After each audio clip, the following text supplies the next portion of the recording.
స్తోత్రాలు కృతజ్ఞతలు తెలియజేసుకుంటూ మరి దేవుని సన్నిధిలో కూడిన మీ అందరికీ క్రీస్తు ప్రభువు వారి పేరట వందనాలు తెలియజేస్తూ ఉన్నాను. మరి ఇంతవరకు చక్కటి మాటల్ని మనం వినటం జరిగింది. మరి దేవుడు తన మహాకృపను బట్టి మరి ఒక నెల అంటే దేవుడు 2వ నెలను కాపాడి 3వ నెల అయినటువంటి మార్చి నెలని దేవుడు మన జీవితాలను గ్రహించి దేవుని స్తుతించి మహింపరచడానికి ఆయన మాకు చక్కటి అవకాశాన్ని అనుగ్రహించడం జరిగింది. అయితే కొన్ని విషయాలని ఈరోజు బైబిల్ గ్రంథంలోని కొన్ని విషయాలని దాదాపు ఒక 30 నిమిషాల పాటు మీకు నేను దేవుని మాటలు అందించాలని ఆశపడుతున్నాను కనుక కొన్ని మాటలు జ్ఞాపం చేసుకుని మరి ఆరాధనలో ముందుకు కొనసాగుదాం మనం. అయితే ఈరోజు మీతో నేను మాట్లాడేటువంటి అంశం ఏమై ఉన్నది అంటే, ఒక వ్యక్తి క్రైస్తవుడు ఎలా అవ్వగలడు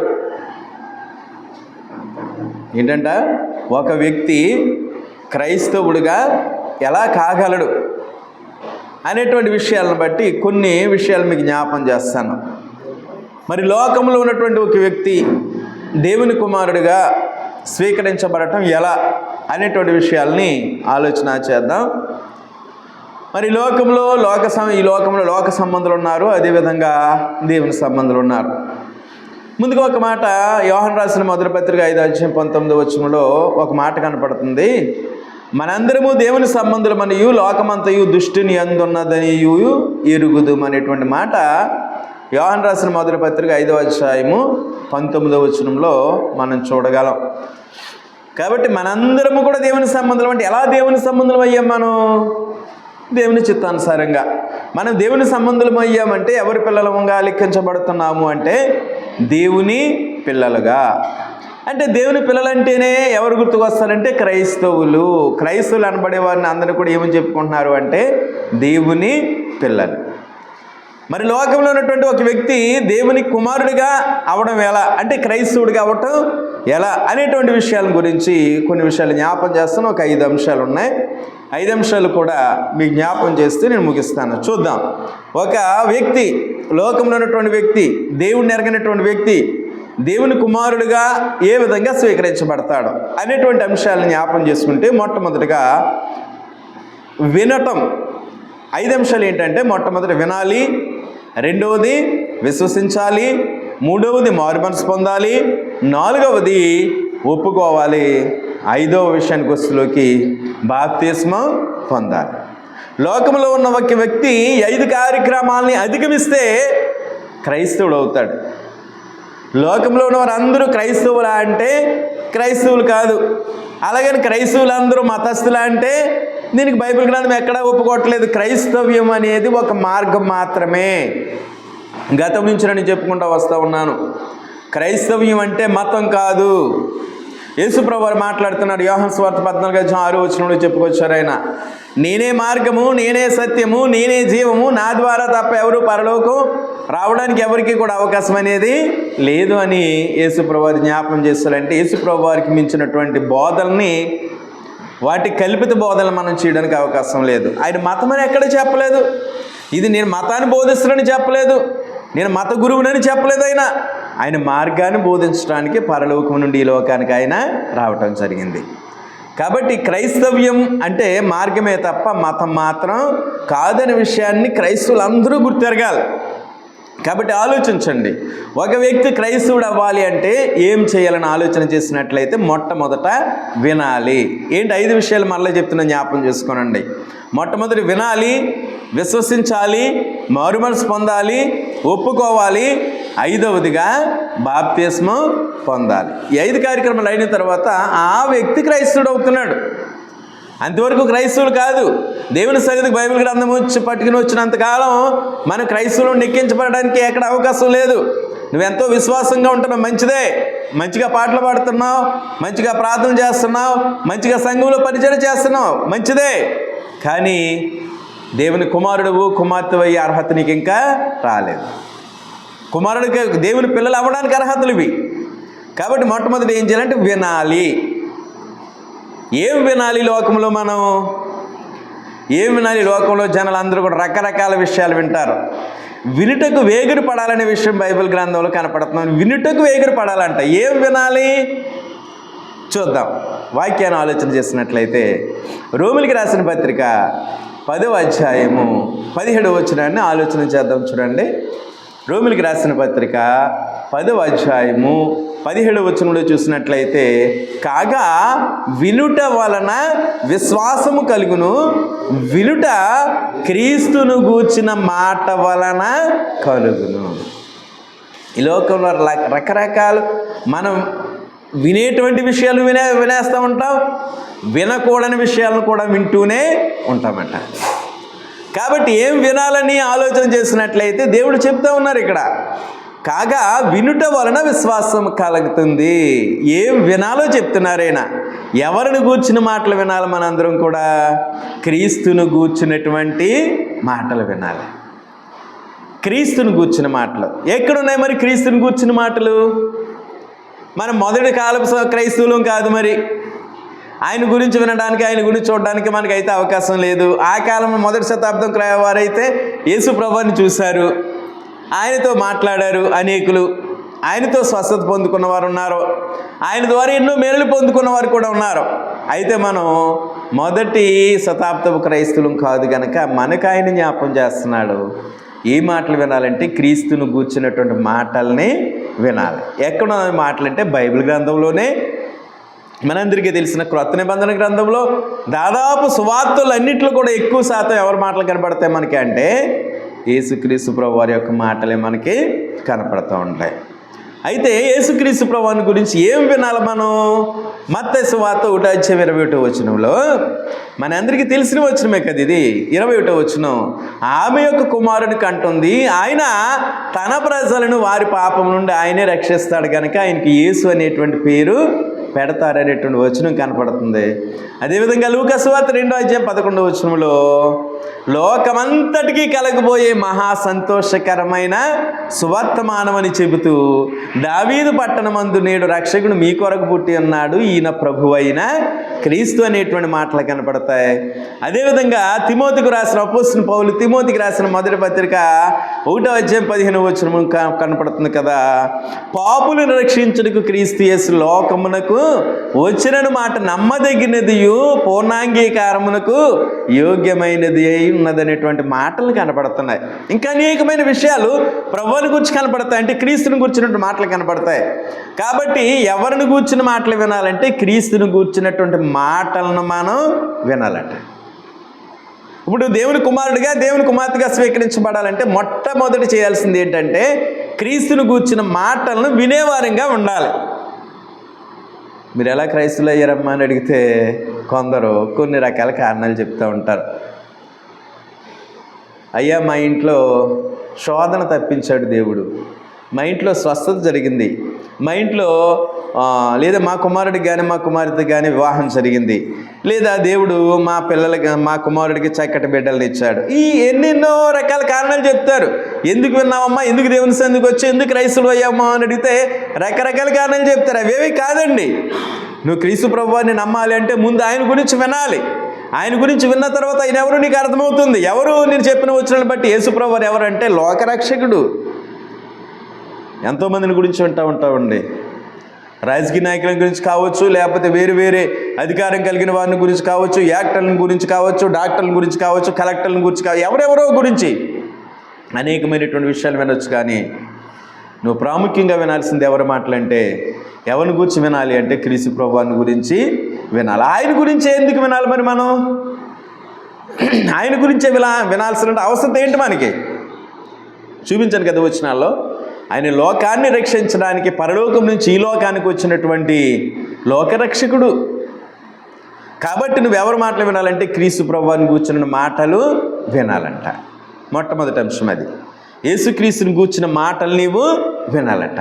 మలాకి గ్రంథంలో అంటాడు, దేవుని గూర్చి ఒకరితో ఒకరు మాట్లాడుచుండగా సైన్యులకు అధిపతి యెహోవా ఏం చేస్తాడంటే చెవి యొగ్గి వారి మాటల్ని ఆలకించడట. ఆలోచన చేయండి, మనం ఎవరి మాటలు వింటున్నాం, ఎవరిని గురించి మాట్లాడుకుంటున్నాం? ప్రతి ఒక్కరు ఆలోచన చేసేవారుగా ఉండాలి. ఎక్కువగా నువ్వు ఆయన గురించి వినేవాడుగా వినేదానివిగా ఉన్నట్లయితే నీకు ఆశీర్వాదమే. దేవుని మాటకి లోబడిన వాడుగా, లోబడిన దానిగా నువ్వు ఉండేటువంటి అవకాశం నీకు కలుగుతూ ఉంది. అలా కాకుండా మన ఇష్టానుసారమై ఈ పనికిరాని మాటలన్నీ వింటూ అసలు వినాల్సిన మాటలు వింటలేదు అనుకోండి, దానివల్ల ఏ ప్రయోజనము కూడా మనకి లేదనే విషయాన్ని మనం గమనించాలి. తర్వాత రెండో విషయం, మొట్టమొదటి ఏం చేయాలంటే వినాలి, రెండవది విశ్వాసం కలిగి ఉండాలి. రెండవది విశ్వాసం. మొట్టమొదటి వినటం అయితే రెండవది ఏంటంటే విశ్వాసం. ఏంటి విశ్వాసం? ఎవరిని గురించి విశ్వాసం కలిగి ఉండాలి? నువ్వు మొట్టమొదటిగా క్రీస్తుని గురించి విన్నావు. ఆయన ఎవరైనా విన్నావు? లోకరక్షకుడని విన్నావు, పాపాలు రక్షించేవాడని విన్నావు, దేవుని కుమారుడని విన్నావు, నీ కొరకు శిలువలో మరణించాడని విన్నావు, నీ కొరకే తిరిగి లేచాడనే విషయాన్ని నీవు విన్నావు. అపోస్తలుడు పౌలు కొరింథీయులకు రాసిన మొదటి పత్రిక 15వ అధ్యాయము 3-4 వచనాలను చూసినట్లయితే, లేఖనాల ప్రకారం యేసుక్రీస్తు ప్రభువారు మన నిమిత్తం ఈ లోకానికి వచ్చి మరణించారు, సమాధి చేయబడ్డారు, లేఖనాల ప్రకారం 3వ రోజున సమాధి నుంచి బయటికి వచ్చారు అని విన్నావు. ఈ మాట విన్నటువంటి నీవు నీ కొరకు యేసు ప్రభువారు 2000 సంవత్సరాల క్రితం ఈ లోకానికి వచ్చారు, మరణించారు నీ నిమిత్తమే. అయ్యో ఆయన నా కోసం మరణించారని ఆలోచన కలిగి ఉండాలి. నీ కొరకే సమాధి చేయబడ్డారు, నీ కొరకు నా కొరకు ఆయన తిరిగి లేచారని వినిన తరువాత ఎవరి పట్ల విశ్వాసం కలిగి ఉండాలంటే, నీ కొరకు మరణించిన యేసు ప్రభువారి నిమిత్తం విశ్వాసం కలిగి ఉండాలి. ఏంటి ఆ విశ్వాసం? అసలు విశ్వాసం అంటే ఏంటి అని ఆలోచన చేస్తే, హెబ్రీయులకు రాసిన పత్రిక 11వ అధ్యాయం 1వ వచనంలో గ్రంథకర్త జ్ఞాపం చేస్తున్నారు కదా, విశ్వాసము అనునది నిరీక్షింపబడు వాటి యొక్క నిజస్వరూపమును అదృశ్యమైనవి ఉన్నవి అనుటకు రుజువై ఉందటండి. విశ్వాసం అంటే ఏంటంట? నిరీక్షింపబడు వాటి యొక్క నిజస్వరూపం. విశ్వాసం అంటే మన ఇష్టానుసారంగా మాట్లాడుకునేటువంటి అర్థాలతో కూడింది కాదు. విశ్వాసం అనే మాటకి అర్థం ఏంటంటే నిరీక్షింపబడు వాటి యొక్క నిజస్వరూపం. మరి క్రైస్తవులందరి యొక్క నిరీక్షణ ఏంటి? మరి మనందరూ క్రైస్తవులకు కూడిన వారందరూ క్రైస్తవులే కదా. మరి క్రైస్తవుల యొక్క నిరీక్షణ ఏంటి? నిరీక్షణ అంటే వేచి చూడటం. దేనికోసం వేచి చూస్తున్నాం మనం? క్రైస్తవులందరూ ఏం పొందుకోవాలని ఆశ? మరణించిన తర్వాత ప్రతి ఒక్కరు కూడా పరలోకం పొందుకోవాలి. మరి భక్తి జీవితం అంతా ఎందుకు? అగ్నిగుండం నుంచి తప్పించబడడానికి, నరకంలో నుంచి బయటికి రావడానికి, మరలా తిరిగి మనం ఏ దేశం నుంచి, ఏ లోకం నుంచి ఈ లోకానికి వచ్చామో మరలా తిరిగి అదే లోకమైన దేవుని లోకానికి వెళ్ళడానికి. నిరీక్షణ, క్రైస్తవుల యొక్క నిరీక్షణ ఇదే. మరణించిన తర్వాత మరలా తిరిగి పరలోకం వెళ్ళటమే క్రైస్తవుని యొక్క నిరీక్షణ. గమనించాలి, ప్రతి ఒక్కరికి ఏదో నిరీక్షణ ఉంటూ ఉంటుంది. ఆ నిరీక్షణ గురించి దేవుడు మాట్లాడట్లేదు. కానీ క్రైస్తవుని యొక్క నిరీక్షణ ఏంటి, క్రైస్తవుని యొక్క విశ్వాసం ఏంటని ఆలోచన చేస్తే, మనందరం ఆయన యందు నమ్మిక కలిగి జీవించేవారుగా ఈ లోకంలో మన భక్తిని కొనసాగిస్తే, మరణానంతరం మరలా తిరిగి మనం ఏ దేశం నుంచి, ఏ లోకం నుంచి ఇక్కడికి వచ్చామో మరలా తిరిగి ఆ దేశమైనటువంటి, ఆ లోకమైనటువంటి దేవుని లోకానికి మనందరం తిరిగి వెళ్ళేటువంటి అవకాశాన్ని తండ్రి అని దేవుడు మనకి అనుగ్రహిస్తాడు. అది నిరీక్షణ అంటే, అది విశ్వాసం అంటే. దేని పట్ల విశ్వాసం కలిగి ఉండాలంటే, మనం దేనికోసమైతే ఎదురు చూస్తున్నామో అది పొందుకోవటమే నిరీక్షణ, విశ్వాసం. ఇప్పుడు మీకు ఎగ్జాంపుల్, చిన్న ఎగ్జాంపుల్. ఇప్పుడు ఇంటర్మీడియట్ పరీక్షలు రాస్తున్నటువంటి పిల్లలు ఉన్నారు కదా, వారి పరీక్షలు రాస్తూ మంచిగా రాయాలని ఆశపడుతూ ఉంటారు. మంచిగానే రాస్తారు, అనుకున్న వాళ్ళందరూ కూడా రాస్తారు. వారి నిరీక్షణ ఏంటి? పరీక్షలు రాస్తున్నారంటే వారి నిరీక్షణ ఏంటి? ఫలితం సాధించాలి, రిజల్ట్ రావాలి. ఏ రిజల్ట్ రావాలి? మంచి రిజల్ట్ రావాలి. పరీక్షలు రాస్తారు, రాసిన తర్వాత రిజల్ట్ పలానా నెలలో వస్తుందని అనౌన్స్ చేస్తారు. దేనికోసం వెయిటింగ్ చేస్తారంటే రిజల్ట్ కోసం వీళ్ళు ఎదురు చూస్తారు.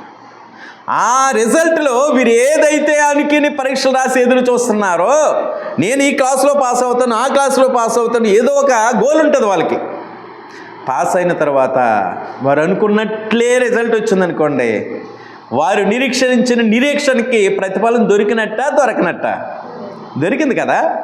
అది ఈ లోక సంబంధమైన నిరీక్షణ. అయితే ఆత్మ సంబంధమైన నిరీక్షణ ఏంటంటే, ప్రతి క్రైస్తవునికి కూడా నేను మరణించిన తర్వాత మరలా దేవుడి దగ్గరికి వెళ్ళాలి. ఇది క్రైస్తవుని యొక్క నిరీక్షణ. దయతో గమనించాలి ప్రతి ఒక్కరు కూడా. మన ఇష్టానుసారంగా మనం నిరీక్షణ గురించి, విశ్వాసం గురించి మనం మాట్లాడుకునే అవకాశం దేవుడు మనకి ఇవ్వట్లేదు. ఎందుకంటే బైబిల్ ఏదైతే ఉందో అది మాత్రమే మనం మాట్లాడుకోవాలి తప్ప, మన ఇష్టానుసారంగా మాట్లాడుకోవడానికి ఇది మనుషులు సరదాగా రాసిన గ్రంథం, దైవ గ్రంథం. 40 మంది ప్రవక్తల ద్వారా 1600 సంవత్సరాల కాలంలో వ్రాయబడిన గ్రంథం ఏదైనా ఉంది అంటే అదొక బైబిల్ గ్రంథం అనే విషయాన్ని మనం అందరం గమనించాలి. దానిని మించి బైబిల్ గ్రంథంలో మాటలు మించి మనం ఏది చేయడానికి, ఏది కలపడానికి, తీసివేయడానికి అయితే మనకి మనుషులుగా మనకు అవకాశం లేదు. కాబట్టి బైబిల్ గ్రంథంలో దేవుడు ఏవైతే చెప్పాడో అది మాత్రమే చేయాలి తప్ప మన ఇష్టానుసారంగా ఏది చేయడానికి అవకాశం లేదు. రెండవ భాగంగా మీకు విశ్వాసం గురించి మాట్లాడాను. అంటే ఎవరి పట్ల విశ్వాసం కలిగి ఉండాలంటే మనం యేసుక్రీస్తు ప్రభు వారి పట్ల విశ్వాసం కలిగి ఉండాలి. రెండవదిగా ఆయన పట్ల విశ్వాసం కలిగి ఏం చేయాలంటే ఆయన కోసం ఎదురు చూడాలి, ఆయన కార్యాల కోసం ఎదురు చూడాలి. నీ కొరకు నా కొరకు ఆయనే మరణించారు. ఆయన లాంటి మనుషుల కోసం మరణించిన వారు ఎవరూ లేరనేటువంటి విషయాన్ని మనందరం గమనించాలి.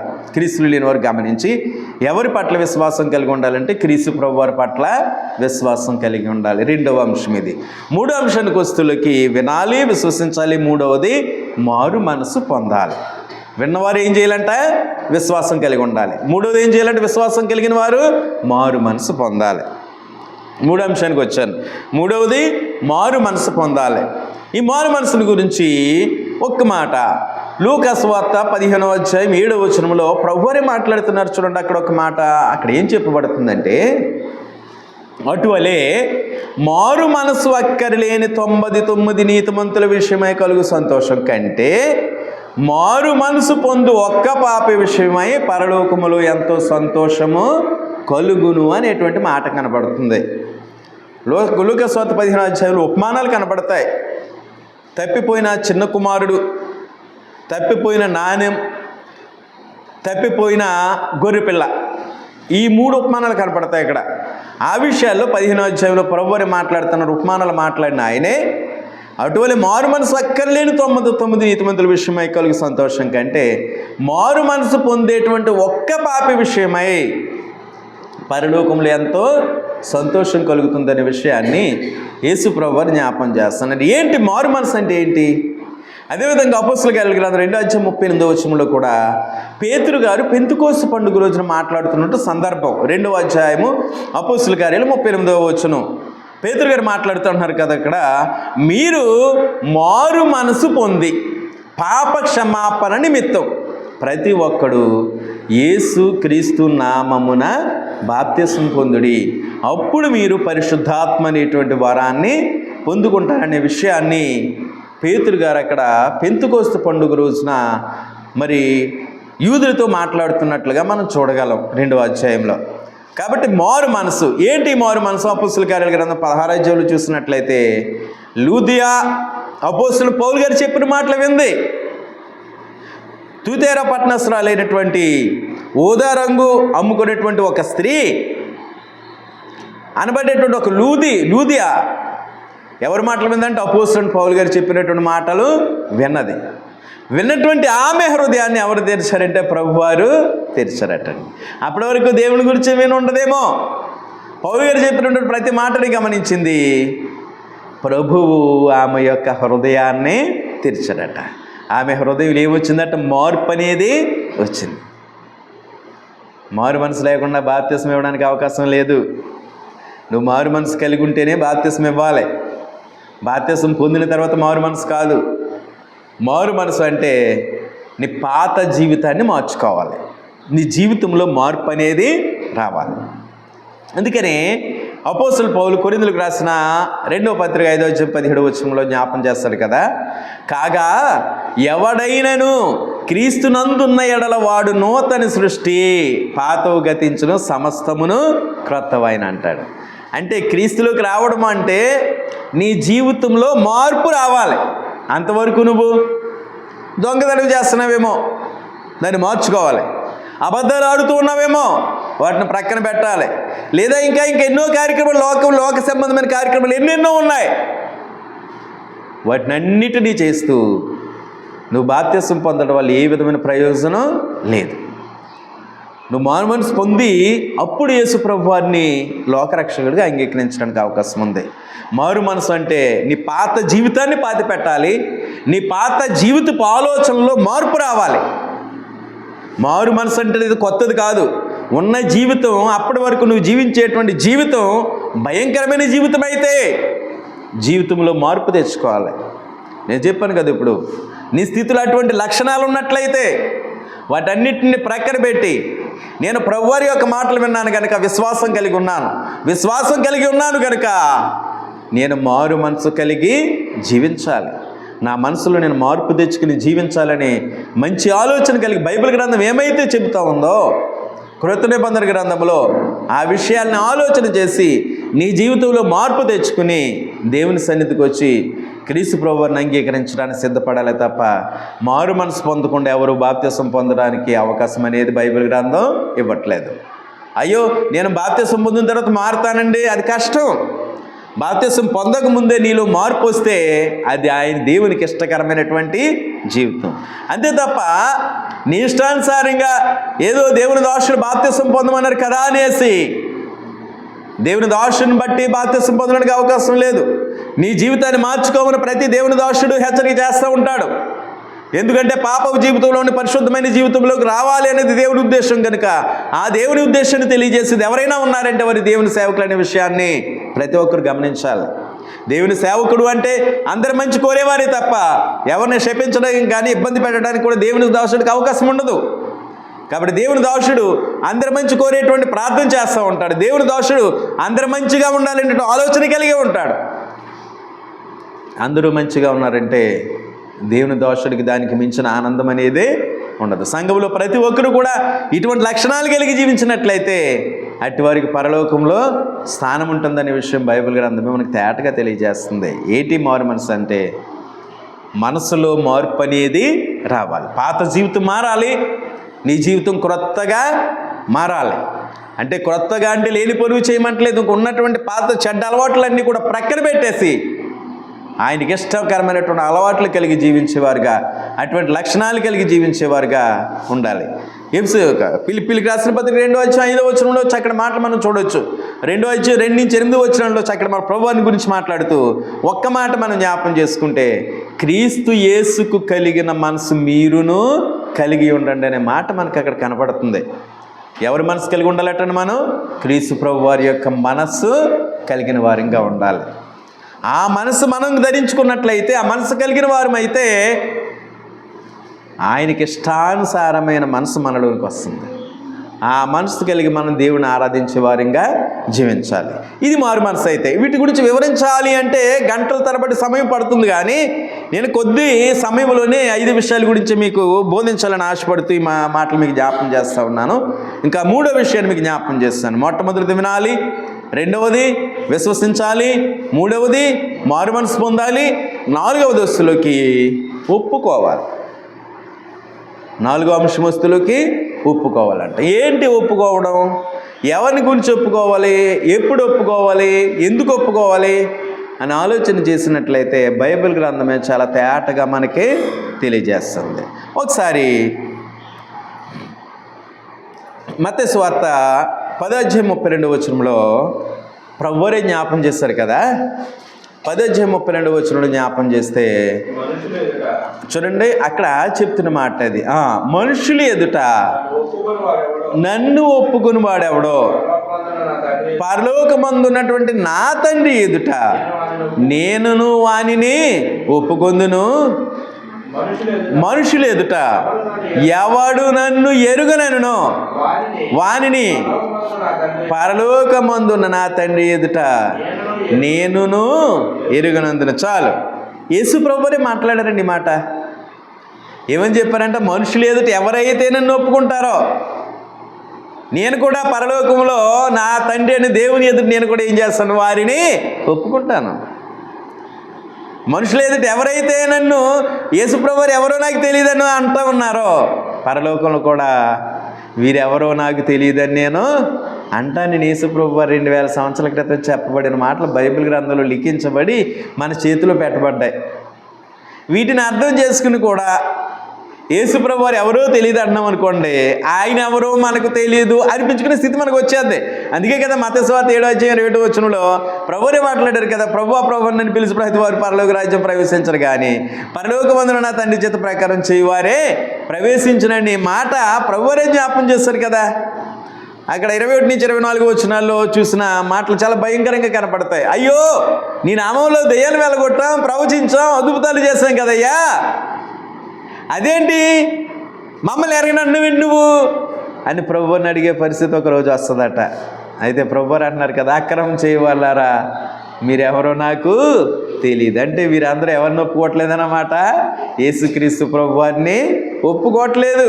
నువ్వు క్రైస్తవుడిగా ఈ లోకంలో లెక్కించబడాలంటే, దేవునికి దృష్టిలో లెక్కించబడాలంటే యేసు ప్రభువారిని ఒప్పుకోవాలి. ఎలాగ ఒప్పుకోవాలో రోమిలికి రాసిన పత్రిక 10:8 నుంచి 10 వచనాల్లో జ్ఞాపం చేస్తాడు. ఎలాగ ఒప్పుకోవాలంట 9వ వచనంలో చూసినట్లయితే, యేసుక్రీస్తు ప్రభువారిని తండ్రి అయిన దేవుడు లేపాడు అని సమాధిలో నుంచి నోటితో ఒప్పుకోవాలంట. యేసు ప్రభువారిని ఎవరు లేపారంటే తండ్రి అయిన దేవుడు. ఒకసారి చదువుదాం అన్నమాట.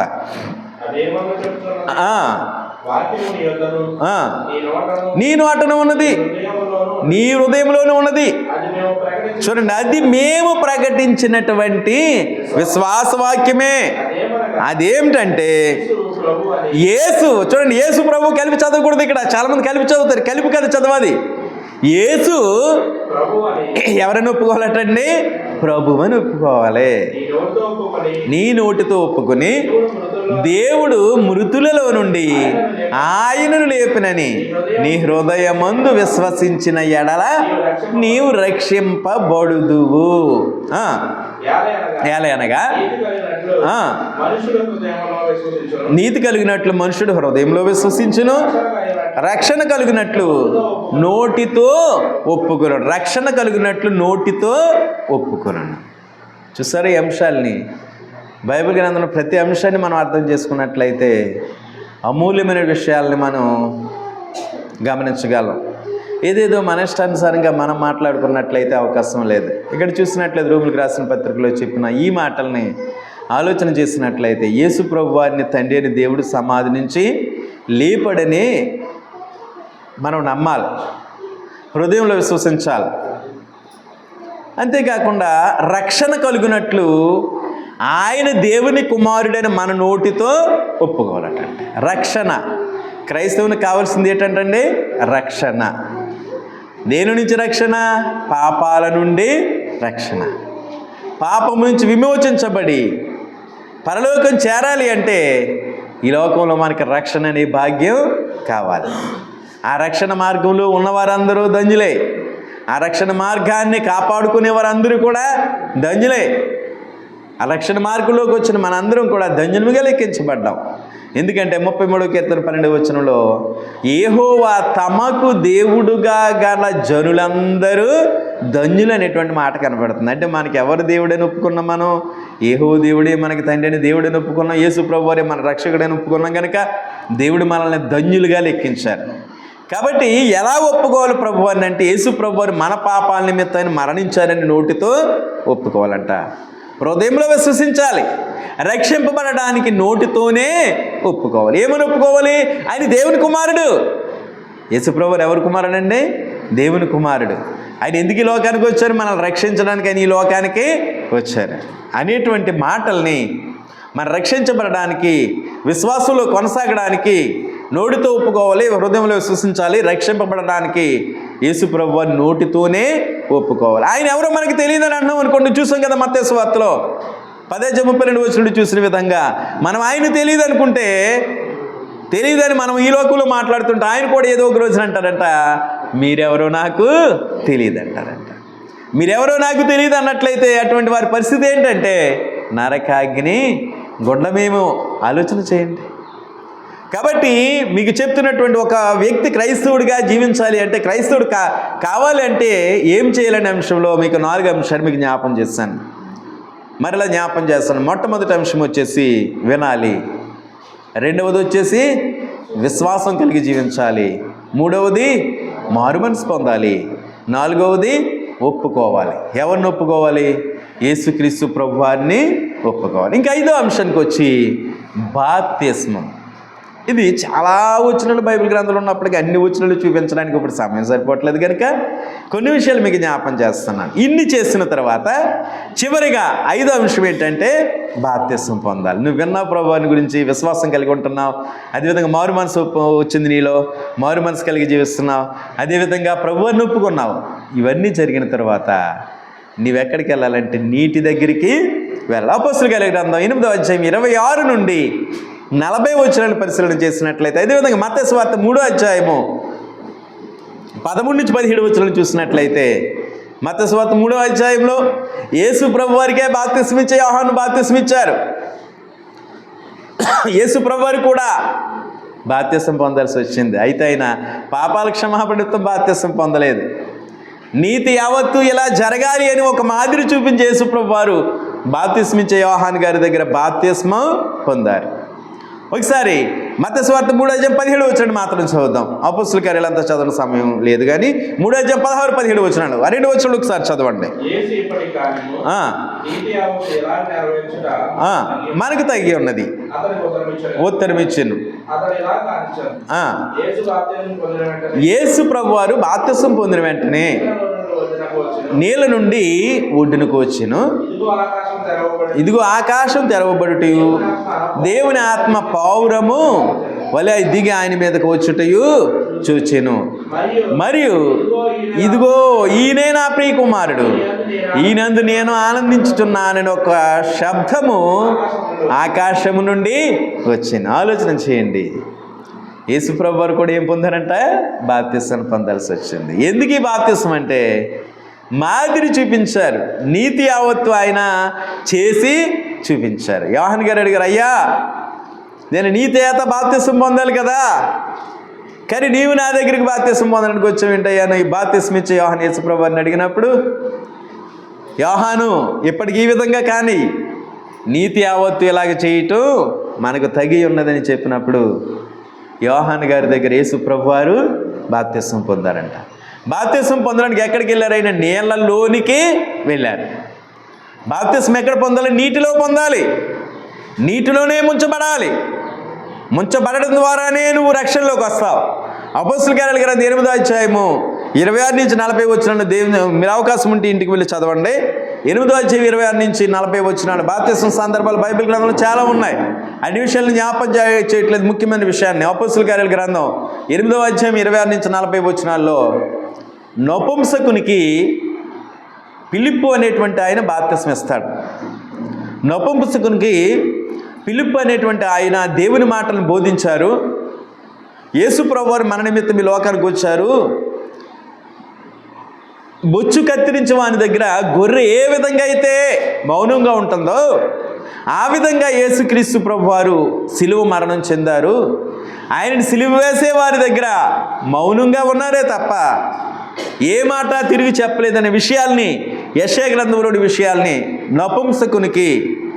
నపుంసకుడు అంటే ఫైనాన్స్ మినిస్టర్ అయిన ఆయనకి ఫిలిప్పు గారు వాక్యం చెప్పిన తరువాత వారి రథం మీద ప్రయాణం చేస్తుండగా, నీ కొరకు నా కొరకే ప్రభువారు ఈ లోకానికి వచ్చి మరణించి సమాధి చేయబడి తిరిగి లేచి పరలోకానికి వెళ్ళారు అనే విషయాలు బోధించిన వెంటనే నపుంసకుడు ఆ మంత్రిగా ఆ ఫైనాన్స్ మినిస్టర్ అయినటువంటి ఆ నపుంసకుడు నీరు ఉన్నటువంటి ఒక స్థలానికి వచ్చిన వెంటనే రథమాపండి, ఇన్ని మాటలు నేను విన్న తర్వాత ప్రభువాని గురించి నేను బాప్తిసం పొందడానికి ఆటంకం ఏమిటి అని అడిగి నీరున్న స్థలానికి వచ్చి అక్కడ రథాన్ని ఆపి ఫిలిప్పు గారితో అంటున్నారు, నేను బాప్తిసం పొందడానికి సిద్ధంగా ఉన్నాను కాబట్టి, నేను క్రైస్తవుడిగా మారడానికి సిద్ధంగా ఉన్నాను కాబట్టి నాకు బాప్తిసం ఇవ్వండి అని చెప్పిన వెంటనే ఫిలిప్పు గారు రథాన్ని ఆపి అక్కడ వెంటనే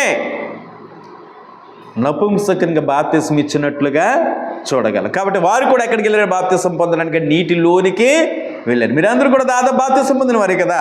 బాప్తిసం పొందిన వారు అందరూ ఎక్కడికి వెళ్ళాలి? తప్పనిసరిగా నీటిలోనికి వెళ్ళాలి. బాప్తిసం ఎక్కడ వెళ్ళాలి? నీటిలోనే ఇవ్వాలి. కాబట్టి నీటిలోనికి వెళ్ళిన తర్వాత ఒప్పుకోలు ద్వారా నేను దేవుడు నమ్ముతున్నాను, యేసుక్రీస్తు ప్రభువు నా నిమిత్తం మరణించారు, సమాధి చేయబడ్డారు, తిరిగి లేచారు అనేటువంటి నీ నమ్మకాన్ని బట్టి, విశ్వాసాన్ని బట్టి, ఒప్పుకోలును బట్టి, నీలో వచ్చిన మార్పును బట్టి తండ్రి యొక్కయు కుమారుని యొక్కయు పరిశుద్ధాత్మ యొక్క నామములోనికి బాప్తిసం ఇవ్వటం జరుగుతుంది. ఈ బాప్తిసం పొందడం ద్వారా నువ్వేమవుతున్నావు అంటే దేవునికి కుమారుడుగా లేదా కుమార్తెగా లెక్కించబడుతున్నావు. ఒక వచనం జ్ఞాపం చేసి ముగిస్తాను. కొలసీలకు రాసిన పత్రిక 1వ అధ్యాయం 13వ వచనం, మనందరికీ తెలిసిన వచనం కదా ఇది. అక్కడ ఏమని ఉంటుందంటే, ఆయన మనలను అంధకార సంబంధమైన అధికారములో నుండి విడుదల చేసి తాను ప్రేమించిన తన కుమారుడి యొక్క రాజ్య నివాసులనుగా చేసెను అనేటువంటి మాట కనపడుతుంది మనకి అక్కడ. ఎవరు? తండ్రి అయినటువంటి దేవుడు తన కుమారుడి యొక్క రాజ్య నివాసులు. సంఘం అంటే ఎవరు రాజ్యం? సంఘం అంటే ఎవరికి సంబంధించింది? క్రీస్తు ప్రభు వారి యొక్క రాజ్యము. సంఘం అంటేనే అర్థం ఏంటంటే రాజ్యం. రాజ్యాన్ని ఏర్పాటు చేయడానికే ప్రభు వారి లోకానికి వచ్చారు. ఆయన తండ్రి అని దేవుడు మనల్ని అంధకార సంబంధమైనటువంటి అధికారం అంటే సాతాను అధికారములో నుంచి తన కుమారుని యొక్క అధికారంలోనికి దేవుడు మనల్ని బాప్తిస్మం ద్వారా రాజ్య వారసులుగా చేసుకున్నాడు. నువ్వు బాప్తిస్మం పొందటం తోడనే ఏ రాజ్యంలో సభ్యుడు అయిపోయావు నువ్వు? క్రీస్తు ప్రభు వారి యొక్క రాజ్యములో, ఆయన సంఘములో సభ్యురాలు అయిపోయారు, సభ్యత్వం సంపాదించుకున్నారు. కాబట్టి బాప్తిస్మం పొందిన వారిని అందరిని అప్పటి నుంచి ఏమని పిలవాలంటే క్రైస్తవులు. ముందు ప్రసంగంలో విషయాలు జ్ఞాపం చేస్తాను అనుకుంటాను. క్రైస్తవులు అనే మాట బైబిల్ గ్రంథంలో, క్రొత్త నిబంధన గ్రంథంలో 3 చోట్ల మాత్రమే వ్రాయబడి ఉంది. మొట్టమొదటి అపోస్తుల కార్యాల గ్రంథం 11వ అధ్యాయం 26వ వచనంలో క్రైస్తవుడు అనే మాట కనపడుతుంది. అదేవిధంగా అపోస్తుల కార్యాల గ్రంథం 26వ అధ్యాయము 28వ వచనంలో క్రైస్తవుడు అనే మాట కనపడుతుంది. అదేవిధంగా అపోస్తులైన పేతురు రాసిన మొదటి పత్రిక 4వ అధ్యాయం 16వ వచనంలో కూడా క్రైస్తవుడు అని మాట కనపడుతుంది. క్రొత్త నిబంధనకు వచ్చి 3 సార్లు మాత్రమే క్రైస్తవుడు అని మాట మనకు కనపడుతుంది. కాబట్టి ఈ 5 కార్యక్రమాలు 5ంటిని అధిగమించిన వారు అంటే యేసుక్రీస్తుని గురించి విన్నారు, యేసుక్రీస్తుని గురించి యేసుక్రీస్తు పట్ల విశ్వాసం కలిగి ఉన్నారు, యేసుక్రీస్తుని గురించి మారు మనసు కలిగి జీవిస్తున్నారు, యేసుక్రీస్తుని ఒప్పుకున్నారు, ఆ తర్వాత పాపాల క్షమాపణ నిమిత్తం బాప్తిసం పొందారు. ఇట్టివారు దేవుని పిల్లలుగా లెక్కించబడ్డారు, క్రైస్తవులుగా లెక్కించబడుతున్నారు. కాబట్టి ఒక వ్యక్తి క్రైస్తవుడు కావాలంటే వేటిని అధిగమించి ఉండాలో మీకు 5 అంశాలని జ్ఞాపం చేశాను. అలాగే 5ంటిని అధిగమించి మనం ఇప్పుడు దేవుని సంఘంలో చేర్చబడ్డామంటే ఆయన రాజ్యములో మనం సభ్యత్వం పొందుకున్నాం. మనం ఏ లోకానికి సంబంధించిన వారు అంటే పరలోకానికి సంబంధించిన వారు. ఎవరు మర్చిపోకూడదు. మనం ఏ సంబంధులు అంటే పరలోక సంబంధులు. మనమైతే భౌతికంగా ఎక్కడ ఉన్నప్పటికీ కూడా మన పౌరస్థితి ఫిలిప్పీయులకు రాసిన పత్రిక 4వ అధ్యాయంలో కనపడుతుంది. 20వ వచనంలో మన పౌరస్థితి పరలోకమందు ఉన్నది. అది ప్రభువారి యొక్క రాకడ కోసం మనం ఇక్కడ ఎదురు చూస్తూ ఉన్నాం అనే విషయాల్ని ఫిలిప్పీయులకు రాసిన పత్రిక 4వ అధ్యాయంలో మనకు కనపడతాయి. కాబట్టి ఆలోచన చేయండి, గమనించండి. మరొక వ్యక్తి క్రైస్తవుడిగా పరిశుద్ధుడిగా క్రైస్తవుడిగా మార్చబడాలి అంటే వినాలి, విశ్వసించాలి, మారు మనసు పొందాలి, ఒప్పుకోవాలి. బాప్తిసం పొందిన తర్వాత దేవునికి కుమారుడిగా కుమార్తెగా జీవించే అవకాశం దేవుడు ఈ విధంగా అనుగ్రహిస్తున్నాడనే విషయాన్ని మీకు తెలియజేయడానికి నేను సంతోషపడుతూ ఉన్నాను. కనుక ఇంకా వీటిని అవలంబించిన వారు ఇంకా దేవుని సంఘాల్లో ఎవరైనా ఉన్నట్లయితే నీ కొరకు నా కొరకు యేసు ప్రభువారు ఈ లోకానికి వచ్చారు అనేటువంటి విషయాన్ని ప్రతి ఒక్కరు గమనించి ఈ 5 అంశాలని అధిగమించిన వారు ఎవరైతే ఇంకా ఉన్నారో వారు క్రీస్తు యేసులోనికి పాపాల క్షమాపణతో బాప్తిసం పొంది దేవునికి పిల్లలుగా స్థానిక సంఘంలో సభ్యులుగా చేర్చబడి బాప్తిసం ద్వారా దేవునికి పిల్లలు కావాలని ఈ కొద్ది మాటలు మీ అందరికీ తెలియజేస్తూ ఇంతటితో ముగిస్తూ ఉన్నాను. మీ అందరికీ మరొకసారి వందనాలు.